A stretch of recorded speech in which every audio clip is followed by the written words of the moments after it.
Hey everyone, Casual Console Gamer here with another review. Cloverpit released in September of last year for PC through Steam and a day one Xbox console release on Game Pass. Retailing for $8 US, Cloverpit has you trying to reach specific goals on a slot machine while using lucky charms and other means to boost your point totals. I played it on PC where I got a key for free from the developers, but the thoughts and opinions in this video are my own. So, is Cloverpit worth playing on PC? This review is going to answer that question.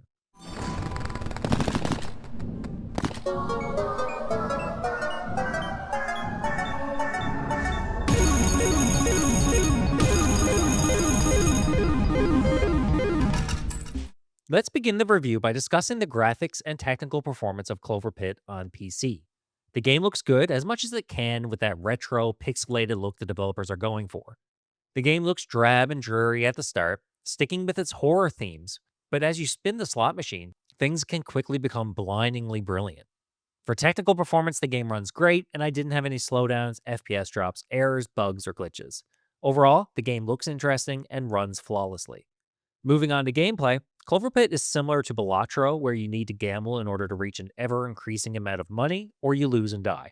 What separates Cloverpit from other games is how there's a lot of hidden stuff in its gameplay.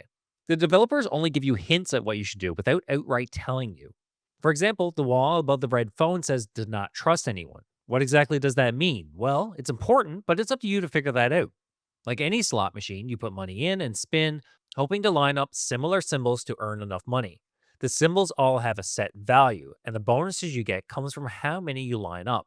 To help you along, you can purchase lucky charms with tickets, providing a large number of different effects that interact with each other in interesting ways. Some boost how much you earn from a symbol or a pattern, while others give you more luck to hit a specific symbol. There are a lot of charms to get, and you unlock more as you play. These charms make each run unique, but RNG is king in Cloverpit. That's both a positive and a negative, in my opinion. It means that each run is different from the last, but it also means that it can be hard to build how you want.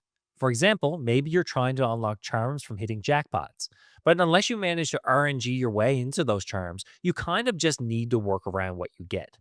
To add to this randomness, you can choose memory cards at the start of each run. These memory cards change things in the game, and there's 20 to choose from.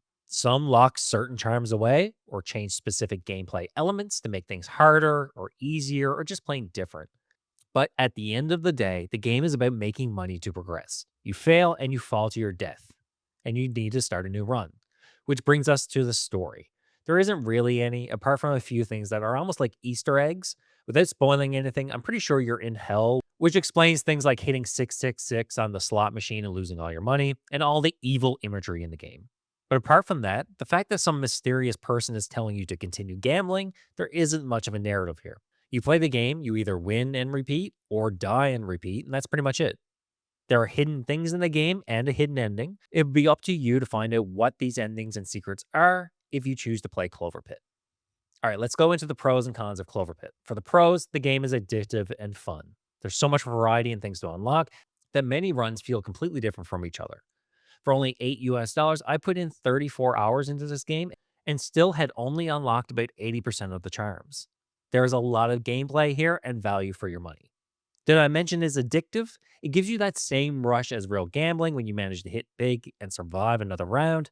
As much as RNG does play a factor, unlocking new charms and using your knowledge of what works together is really key to your success in Cloverpit. For the cons, the game doesn't make a lot of effort to explain things clearly. A lot of the charms require experimenting to figure out what they do, and sometimes I would read the description and think it acted a certain way and find out later that I was completely off base.